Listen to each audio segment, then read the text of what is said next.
জয় হিন্দ বন্ধুরা, আমি সুশোভন আর আপনারা দেখছেন আপনাদের অত্যন্ত প্রিয় চ্যানেল অদ্ভুত অথচ বাস্তব। একটি নোবেল শান্তি পুরস্কার কি কোনো দেশের মানচিত্র বদলে দিতে পারে? কোনো দেশের নির্বাচিত রাষ্ট্রপ্রধানকে কি ড্রাগ মাফিয়া সাজিয়ে অন্য একটি দেশ তাদের নিজের জেলে বন্দি করে রাখতে পারে?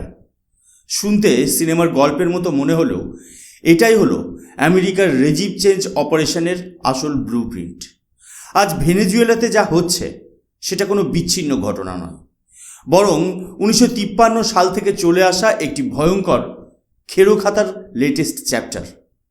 আজকের এই এপিসোডে আমি আপনাদের দেখাবো কিভাবে গণতন্ত্র আর মানবাধিকারের নামে বিশ্বের বিভিন্ন প্রান্তে সরকার ফেলে দেওয়া হয় এবং কেন ভারতের মতো শক্তিশালী দেশের ওপর এই ছকগুলো বারবার ধাক্কা খেয়ে ফিরে যাচ্ছে। এই বিশ্লেষণটি কেবল খবর নয়, এটি ভারতের অস্তিত্ব রক্ষার এক জাতীয়তাবাদী দর্পণ। বন্ধুরা, আজকের ভূ রাজনীতি বা জিওপলিটিক্সের দুনিয়ায় বন্ধু আর শত্রুর সংজ্ঞা খুব দ্রুত বদলে যাচ্ছে, কিন্তু কিছু জিনিস কখনো বদলায় না, আর সেটা হলো শক্তিশালী দেশগুলোর নিজেদের স্বার্থসিদ্ধির লালসা। আজ যখন আমরা ভেনেজুয়েলার খবরের দিকে তাকাই, আমরা দেখি সেখানে এক চরম বিশৃঙ্খলা। অনেকে বলছেন নিকোলাস মাদুরো একজন ডিকটেটর, অনেকে বলছেন আমেরিকার নজর ওখানকার বিপুল তেলের ভাণ্ডারের উপর। কিন্তু সত্যিটা হলো এটা কেবল তেল বা সোনার লড়াই নয়, এটা হলো আমেরিকার ইনফর্মড স্ট্র্যাটেজির অংশ। যখন কোনো দেশ আমেরিকার সাপ্লাই চেইন বা তাদের আধিপত্যবাদকে চ্যালেঞ্জ করে, তখনই সেই দেশের বিরুদ্ধে অপারেশন ডেমোক্রেসি শুরু হয়ে যায়। ভেনেজুয়েলা আমেরিকার দোরগোড়ায় অবস্থিত একটি দেশ, সেখানে চীনের প্রভাব বাড়ছিল, কিংবা রাশিয়া সেখানে ঘাঁটি গাড়বে। এটা ওয়াশিংটন কখনো মেনে নিতে পারে না, আর তাই মাদুরোকে সরানোর জন্য তারা সব রকম অস্ত্র ব্যবহার করছে। আসুন একটু অতীতে ফিরে যাই, কারণ ইতিহাস না জানলে বর্তমানকে বোঝা অসম্ভব। 1953 সালের কথা ভাবুন। ইরানের গণতান্ত্রিকভাবে নির্বাচিত প্রধানমন্ত্রী ছিলেন মোহাম্মদ মোসাদ্দেক। অপরাধ, তিনি ইরানের তেল সম্পদকে রাষ্ট্রীয়করণ করতে চেয়েছিলেন। ব্রিটিশ এবং আমেরিকানদের স্বার্থে আঘাত লাগায় তারা সেখানে রেজিম চেঞ্জ ঘটালো। মোসাদ্দেককে সরিয়ে বসানো হলো শাহ অফ ইরানকে, যিনি ছিলেন প্রো আমেরিকান। কিন্তু ইতিহাস বড় অদ্ভুত। 1979 সালে ইসলামিক রেভলিউশনে সেই শাহকেও গদি ছাড়তে হলো। যে আমেরিকাকে তারা একসময় মুক্তিদাতা বলে মনে করেছিল, সেই আমেরিকার বিরুদ্ধেই স্লোগান উঠল দ্য গ্রেট স্যাটান। এই যে বারবার ক্ষমতার রদবদল, এর মাসুলকে দিচ্ছে সেই দেশের সাধারণ মানুষ। আমেরিকার এই ইন্টারভেনশনাল পলিসি বা হস্তক্ষেপ নীতি কেবল ইরান নয়, গোটা লাতিন আমেরিকাকে ধ্বংস করে দিয়েছে। 1954 সালে গুয়াতেমালার প্রেসিডেন্ট জ্যাকোবো অ্যাবেডানজোকে সরানো হলো। 1973 সালে চিলির সালদাবোর আলেন্দেকে শেষ করে দেওয়া হলো। কারণ একটাই, এরা কেউ আমেরিকার হুকুমের গোলাম হতে চায়নি। সবচেয়ে চমকে দেওয়া ঘটনা ঘটেছিল 1989 সালে পানামায়। পানামার তৎকালীন রাষ্ট্রপ্রধান ছিলেন ম্যানুয়েল নরিয়েগা। আমেরিকা হঠাৎ করে একদিন ঠিক করলো যে নরিয়েগা তাদের স্বার্থের পরিপন্থী। ব্যাস, রাতারাতি তাকে ড্রাগ স্মাগলার তকমা দিয়ে পানামায় সেনা পাঠিয়ে তাকে তুলে আনা হলো। একজন স্বাধীন সার্বভৌম দেশের হেড অফ স্টেটকে বিদেশের মাটিতে কয়েদি হিসেবে আটকে রাখা হলো। আমেরিকার জেলে সাজা খাটার পর তাকে পাঠানো হলো ফ্রান্সে।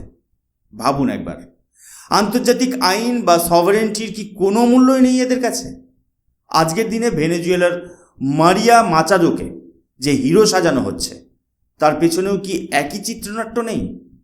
2025 সালে তাকে নোবেল শান্তি পুরস্কার দেওয়া হলো। এই নোবেল পিস প্রাইজ কি সত্যি শান্তির জন্য, নাকি কোনো একটি এজেন্ডা বাস্তবায়নের হাতিয়ার?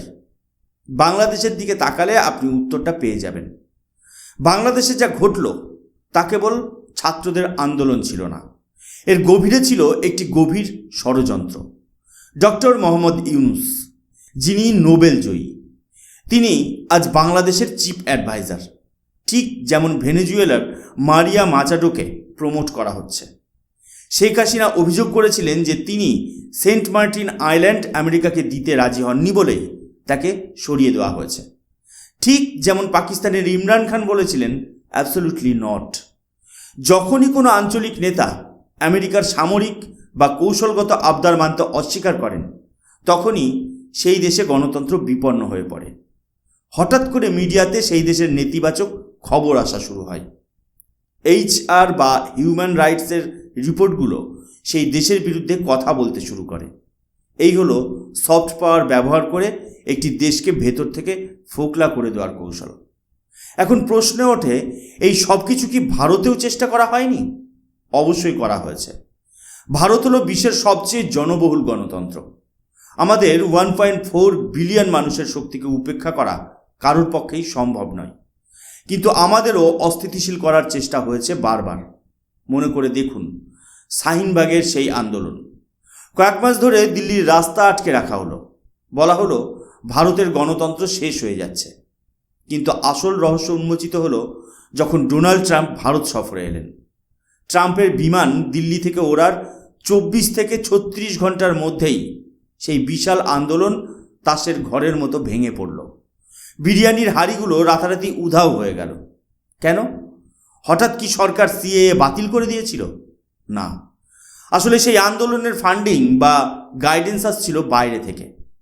যখনই আন্তর্জাতিক কোনো প্রেশার পয়েন্ট তৈরি করার প্রয়োজন হয়, তখনই এই ধরনের স্পন্সার্ড প্রোটেস্ট ভারতে মাথা চাড়া দেয়। ভারত কেন এদের কাছে একটা বড় বাধা? কারণ ভারত নিজের শর্তে বাঁচতে জানে। ইউক্রেন যুদ্ধের সময় যখন গোটা পশ্চিমী দুনিয়া ভারতকে চাপ দিচ্ছিল যে রাশিয়ার থেকে তেল কেনা যাবে না, তখন ভারত তার ন্যাশনাল ইন্টারেস্টকে সবার উপরে রেখেছিল।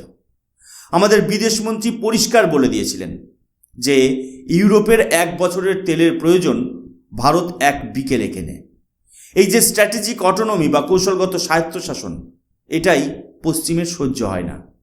তারা চায় এমন একজন নেতা যে ওয়াশিংটনের নির্দেশ মেনে উঠবে আর বসবে।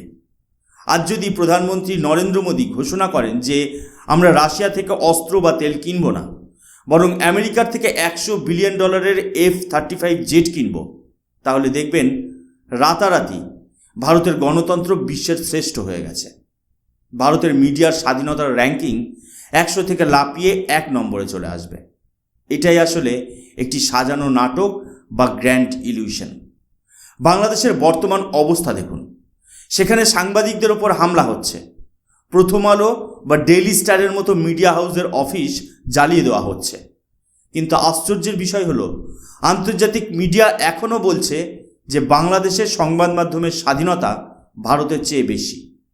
কতটা হাস্যকর হতে পারে এই রিপোর্টগুলো। আসলে আমেরিকা কোনো দেশের বন্ধু নয়, তারা কেবল তাদের স্বার্থের বন্ধু। আজ ভারতের পাসপোর্টকে শক্তিশালী করার গল্প শোনানো হয়, আমাদের সাথে কোয়াড বা I2U2 করার কথা বলা হয়। কিন্তু মনে রাখবেন, আমেরিকা সেই সাপের মতো যে দুধ দিয়ে পুষলেও সুযোগ পেলে ছোবল মারতে ছাড়ে না। আমাদের দেশের ভেতরেও এমন কিছু নেতা বা সংগঠন আছে যারা বাইরের শক্তির মদতে পুষ্ট। তাদের হঠাৎ করে আন্তর্জাতিক পুরস্কার দেওয়া হয়, তাদের বিদেশ সফরে নিয়ে গিয়ে ভবিষ্যৎ নেতা হিসেবে তুলে ধরা হয়।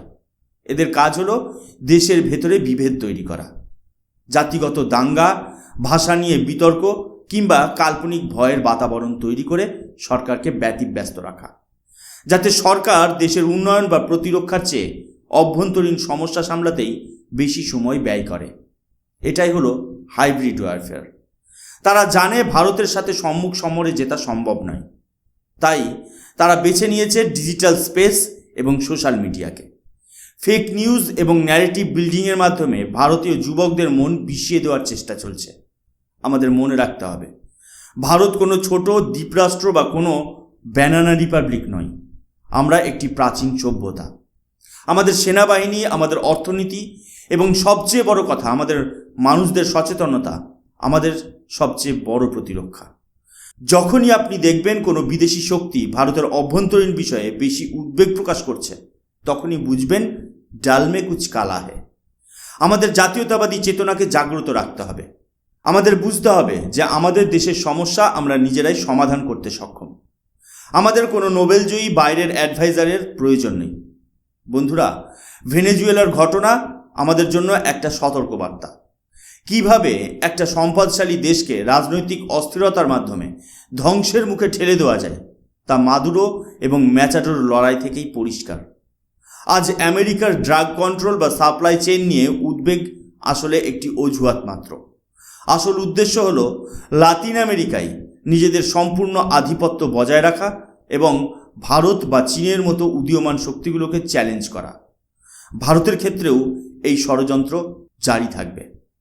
কখনো কৃষকদের নাম করে, কখনো ধর্মের নাম করে, আবার কখনো আঞ্চলিকতাবাদের দোহাই দিয়েই আমাদের ঐক্য ভাঙার চেষ্টা হবে। আমি চাই আপনারা সচেতন হন। কোনো খবর দেখার সময় বা সোশ্যাল মিডিয়ায় কোনো পোস্ট পড়ার সময় নিজেদের প্রশ্ন করুন, এর পেছনে কার স্বার্থ লুকিয়ে আছে? এই ন্যারেটিভটা কি সত্যিই ভারতের স্বার্থে, নাকি এটা কোনো গ্লোবাল এজেন্ডার অংশ? আমাদের চ্যানেল অদ্ভুত অথচ বাস্তবের উদ্দেশ্যই হলো আপনাদের সামনে এই পর্দার পেছনের সত্যগুলো তুলে ধরা। ভারত যখন $5 ট্রিলিয়ন অর্থনীতির দিকে এগিয়ে যাচ্ছে, যখন ভারত মহাকাশ গবেষণায় বিশ্বকে পথ দেখাচ্ছে, তখন আমাদের টেনে ধরার লোক অনেক থাকবে, কিন্তু আমাদের ঐক্যবদ্ধ থাকতে হবে। আজকের এই বিশ্লেষণ যদি আপনাদের ভালো লেগে থাকে এবং আপনি যদি মনে করেন যে এই তথ্যগুলো সবার জানা উচিত, তবে অবশ্যই ভিডিওটি লাইক করুন এবং শেয়ার করুন। আপনার মূল্যবান মতামত কমেন্ট বক্সে জানান। আপনি কি মনে করেন আমেরিকার এই রেজিম চেঞ্জ পলিসি কি ভারতের ক্ষেত্রে সফল হতে পারবে? আমাদের চ্যানেলটি সাবস্ক্রাইব করে বেল আইকনটি প্রেস করে রাখুন, যাতে কোনো গুরুত্বপূর্ণ জিওপলিটিক্যাল আপডেট আপনার মিস না হয়।